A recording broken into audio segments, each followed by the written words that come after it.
All right, my gear up people, my regional directors, and my building coordinators. Here we go. The finish line. We're getting ready to cross it. Really, the hard part is over. From here on out, it's pretty simple. I would say, as you're preparing this, hopefully you've left enough. The expectation that we have from Gear Up is that you spend the last day that you meet on this module tearing down the robots, and I would have the students do that because it is a valuable learning experience to assemble and or disassemble, I guess is the right word, to assemble and disassemble the technology and put it back, and get it ready for the next school. That's going to save you some time, and like I said, it's good for them to see it in both processes, the assembly and the disassembly. Now, this is going to be very different depending on how your school is dealing with it. As we talked about in previous lessons, if you have the ability to have all the kids have a real computer, Windows, Mac, Linux, something that is not a Chromebook, if you can convince your district to let you put on the Arduino IDE, I would let the kids code in the IDE. It's going to save them a lot of time. Because of the syntax highlighting, the color changing of the words, if they're right or wrong, they'll be able to notice those things pretty quickly and change it on the fly. I think those schools will be the easiest flying of of the lesson four. Next level down, which I know for me personally, my schools, this is all of them. They're all Chromebook schools, so they don't have the ability to use the Arduino IDE. What I've done in those schools, as I said in the last lesson, is they make a Google Doc. They send me that Google Doc, and usually I'm sitting at a table somewhere, and I've got my laptop set up to where it's ready to program. They just share that with me. I drop it into the IDE. We run the verify check, just like we did in lesson 2. Nothing has changed. We verify it. If it starts throwing errors, we start going through and working through those errors one at a time. As I said before, most of the time it's capitalization, it's spaces, it's forgetting, semicolons or forgetting curly braces. It's very simple things. And if you can not get frustrated by the error codes, they're pretty helpful, and they'll tell you what happens. Like 99% of the time, it was just capitalization errors. So most things can get solved pretty quickly.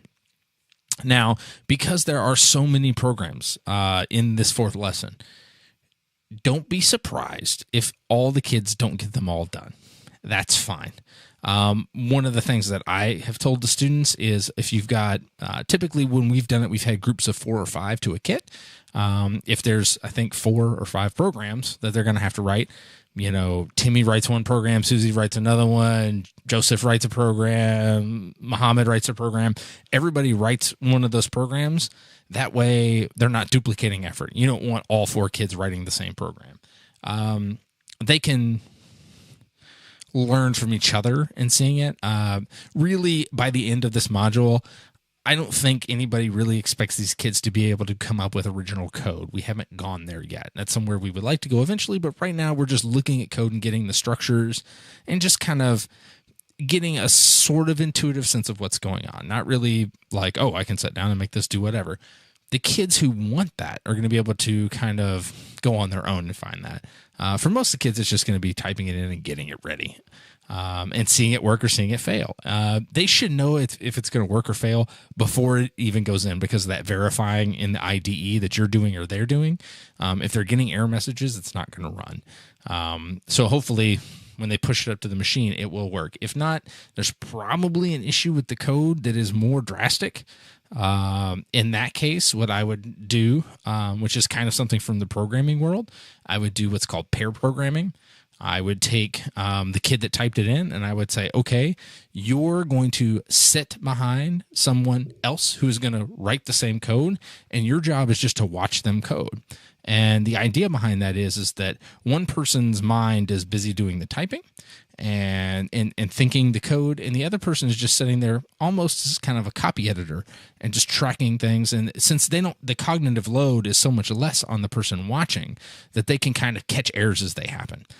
So that's a really good way to self-correct issues. That way you don't have to know any coding. The kids just type it in and it should work. So that would be the big thing. Upload it, see if it works. If it does, cool. move on to the next kid, upload it, see if it works. All of the regional directors have the Arduino IDE. I would, if you have access to a real computer at your school as a building coordinator, I would suggest that you try to get it on your computer.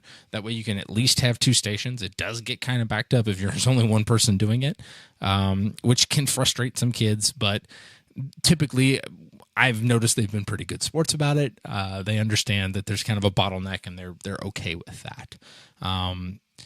Once you go through these programs, like I said, don't worry about getting them all done. You may not get them all done. So what I would do is if they're having problems, go back and replay the video where I talk about like what we're doing in these programs, and then that may help them find some stuff.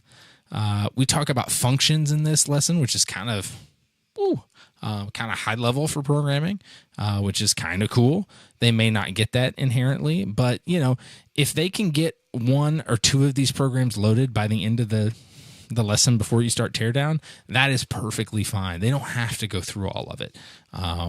It's just the experience of kind of building something and making it work. Like I said, eventually I would personally love to go further into the programming component, but that's really not what this is about. We're just kind of brushing the surface and kind of getting them used to the idea. Once again, like always, if you have any questions, you can call me. My number is, I believe, in the first video that you can watch. And if you're the day of, call me in a panic, and I'll talk to you, and we can video conference. We will find a way to get you out of the jam you're in.